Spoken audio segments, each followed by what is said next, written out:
जय जगन्नाथ बंधुगण आमे आज जानिबा दरकार जे गृहर मुख्य द्वार केउं दिग को हेले सबुठारु शुभ होता है से विषय में आज पुंखानुपुंख भाव में आलोचना करुछि। आमे जानिबा दरकार बंध केते प्रकार बंध 8 प्रकार ना कौन कौन ना 1 ध्वज 2 धूम्र 3 सिंह 4 श्वान 5 वृष 6 खर 7 गज 8 धांख्य यही 8 प्रकार बंध आमे माने समस्ते गजबंधरे घर करुचे।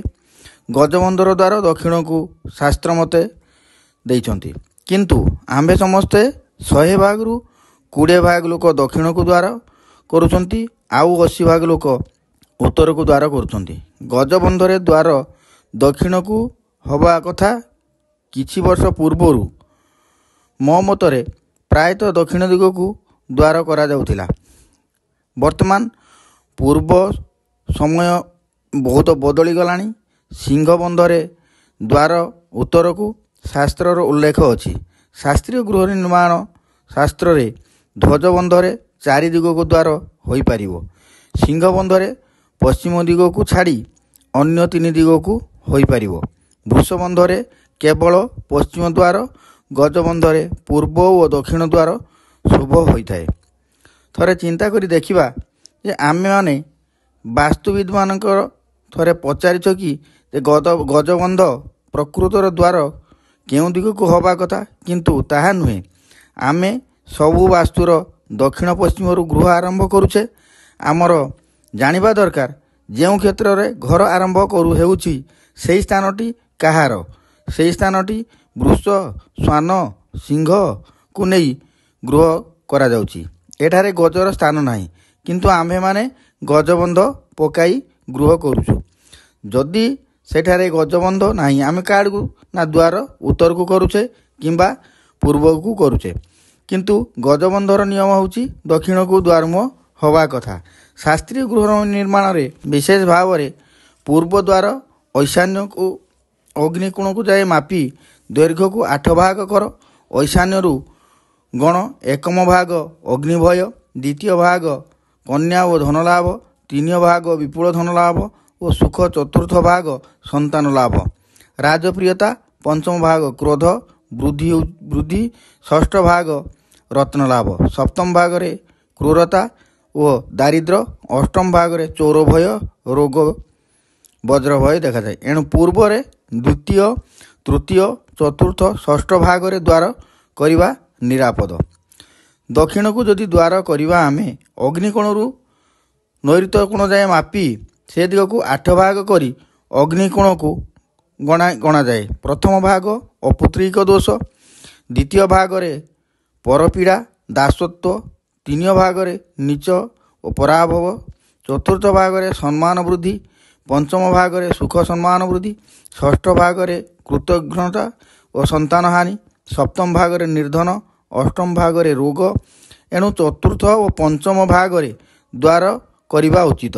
दक्षिण को जदि द्वार करिबा आमे ताले एणु 4th और 5म भाग रे द्वार कले शुभ फल मिली थाए।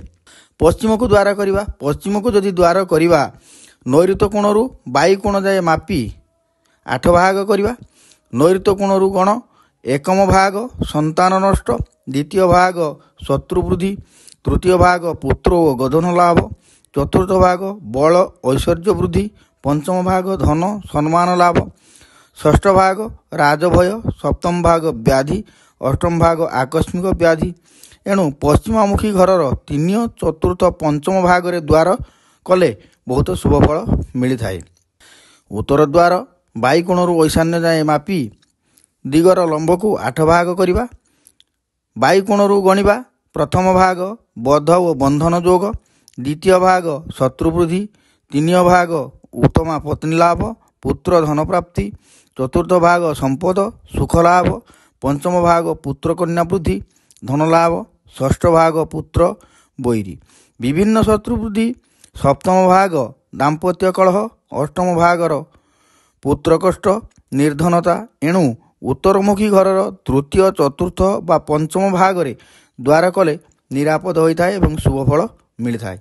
विशेषतः भाव में आमे जानिबा दरकार ହିମାଚଳ ଶତପଥୀ ମୁଖ୍ୟ ଦ୍ୱାର ପାଇଁ ବିଭିନ୍ନ ମତରେ ଦେଇଛନ୍ତି।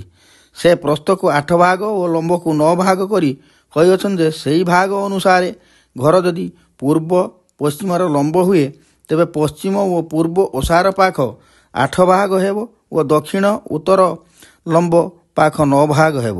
ଏପରି ସ୍ଥଳେ ଏକମ ସୂତ୍ର ପୂର୍ବ ଓ ପଶ୍ଚିମ ଦ୍ୱାର ଏହା ଓସାର ପାଖ ସେ ଦିଗକୁ 8 ଭାଗ କରାଯାଇ ଦ୍ୱାର କରାଯାଇପାରିବ।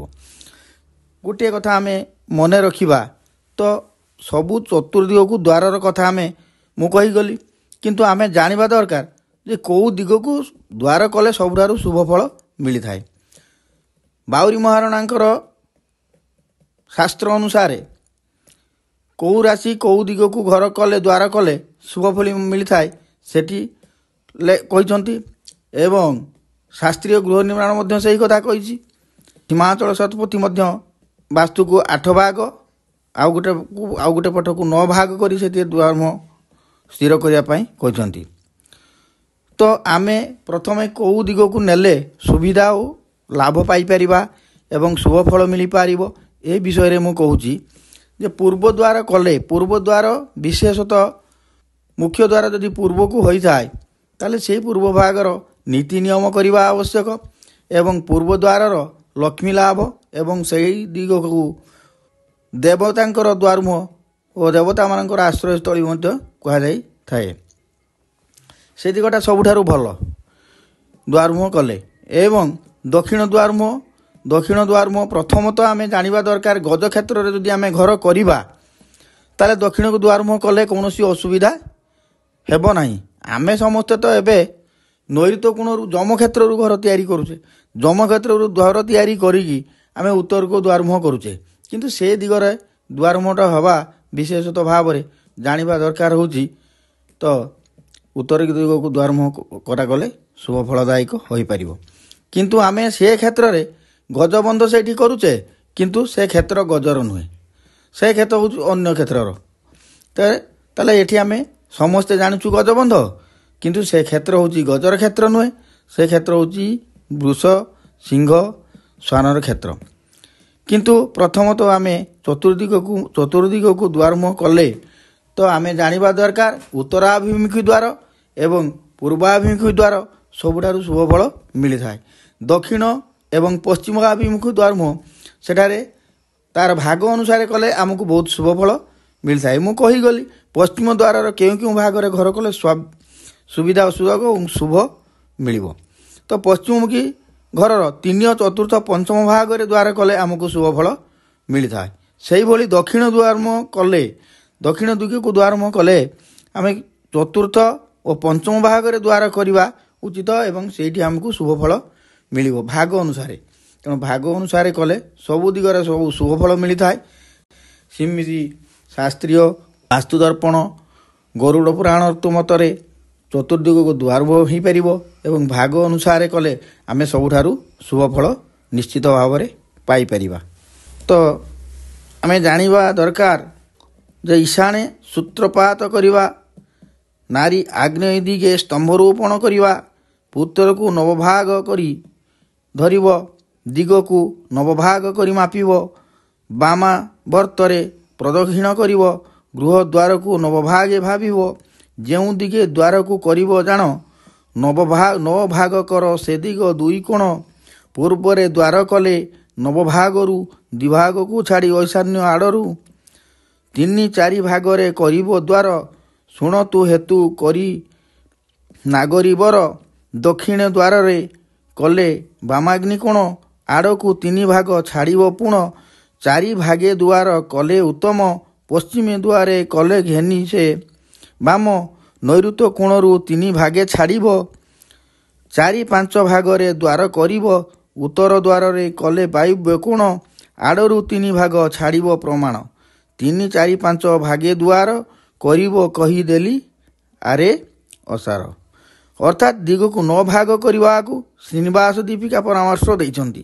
ପୂର୍ବ ଦ୍ୱାର ଈଶାନ୍ୟ କୋଣରୁ 3 ଭାଗ 4ର୍ଥ ଭାଗରେ, ଦକ୍ଷିଣ ଦ୍ୱାର ଅଗ୍ନିକୋଣରୁ 4ର୍ଥ ଭାଗରେ, ପଶ୍ଚିମ ଦ୍ୱାର ନୈಋତରୁ 4ର୍ଥ 5ମ ଭାଗରେ, ଉତ୍ତର ଦ୍ୱାର ବାୟୁକୋଣରୁ ତିନି ଚତୁର୍ଥ ଓ ପଞ୍ଚମ ଭାଗରେ କରିବ। ବାସ୍ତୁଦର୍ପଣ ବୈଦିକ ଗୃହ ନିର୍ମାଣ ଏହି ଦୁଇ ଶାସ୍ତ୍ର ଦିଗକୁ 9 ଭାଗ କରିଅଛନ୍ତି। ତେଣୁ ବାସ୍ତୁ ଦେବତାଙ୍କର ବସାଇବା ଦ୍ୱାର କଳ୍ପନା କରିଅଛନ୍ତି। ବାସ୍ତୁ ଦେବତା ହେଉଛନ୍ତି 32, ହେଲେ ପ୍ରତି ଦିଗରେ 8, 9ଟି ଲେଖାଏଁ ପ୍ରତି ଦିଗରେ ଘର କରି ଗୋଟିଏ କୋଣରେ ଦେବତାଙ୍କୁ 2 ଦିଗରେ ଗଣି ଗଣି 9 × 4 36 ହେଉଛି। ସବୁ ଶାସ୍ତ୍ର ଈଶାନ୍ୟ କୋଣରୁ ଅଗ୍ନିକୋଣ, ନୈಋତ୍ୟରୁ ବାୟୁ, ବାୟୁରୁ ଐଶାନ୍ୟକୁ ବାମାବର୍ତ୍ତ ଭାବରେ ଗଣିଛନ୍ତି। ମାତ୍ର ଏହି ଦୁଇ ଶାସ୍ତ୍ର ପୂର୍ବରୁ ଉତ୍ତର ଦିଗ ପାଇଁ ଅନ୍ୟ ଶାସ୍ତ୍ର ପରିମାର୍ତ୍ତ ବର୍ଗରୁ ଗଣିଛନ୍ତି, କିନ୍ତୁ ଦକ୍ଷିଣ ଓ ପଶ୍ଚିମ ଦିଗ ପାଇଁ ଓଲଟା ଦକ୍ଷିଣାବର୍ତ୍ତରେ ଗଣିଛନ୍ତି। ଅବଶ୍ୟ ଏପରି ଗଣନାର ଉଦ୍ଦେଶ୍ୟ ଜଣାପଡ଼ୁନାହିଁ। ପୂର୍ବ ଦ୍ୱାର ଐଶାନ୍ୟରୁ 3 ଭାଗ ଜୟନ୍ତ, ଚତୁର୍ଥ ଭାଗ ଇନ୍ଦ୍ର ଠାରେ ଦ୍ୱାର କଲେ ଶୁଭ ଫଳ ମିଳିଥାଏ। ଦକ୍ଷିଣ ଦ୍ୱାର ଅଗ୍ନିରୁ ଚତୁର୍ଥ ଭାଗ ବୃହତ୍କ୍ଷତ ସ୍ଥାନରେ ଦ୍ୱାର କରାଗଲେ ଶୁଭ ଫଳ ମିଳିଥାଏ। ପଶ୍ଚିମ ଦ୍ୱାର ନୈಋତ୍ୟରୁ ଚତୁର୍ଥ ଓ ପଞ୍ଚମ ଭାଗରେ ପୁଷ୍ପଦନ୍ତ ଓ ବରୁଣ ଦ୍ୱାର ଶୁଭ। ଉତ୍ତର ଦ୍ୱାର ବାୟୁରୁ 3, ଚତୁର୍ଥ ଓ ପଞ୍ଚମ ଭାଗରେ ମୁଖ୍ୟ ଦ୍ୱାରମୁହଁ କରାଯାଇପାରିବ। ମୁଖ୍ୟ, ଉଲ୍ଲାଟକ ଓ ସମ ଦ୍ୱାର କରିବା ଶୁଭପ୍ରଦ ଅଟେ। ପ୍ରକାଶ ଥାଉ କି ଆହୁରି ଅନେକ ଶୁଭ ଦେବତା ଅଛନ୍ତି।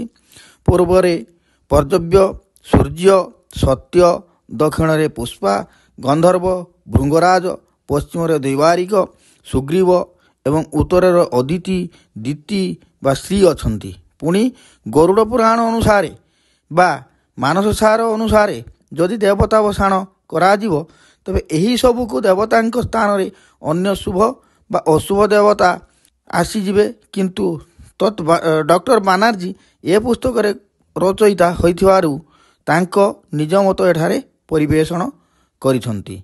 ବନ୍ଧୁଗଣ, ଆମର ଜାଣିବା ଦରକାର ସବିଶେଷରେ ମୁଁ କହିବାକୁ ଚାହୁଁଛି ଯେ ଆମେ ପୂର୍ବ ଏବଂ ଉତ୍ତର ଦ୍ୱାରମୁହଁ ସବୁଠାରୁ ଶୁଭ ଫଳ ମିଳିଥାଏ।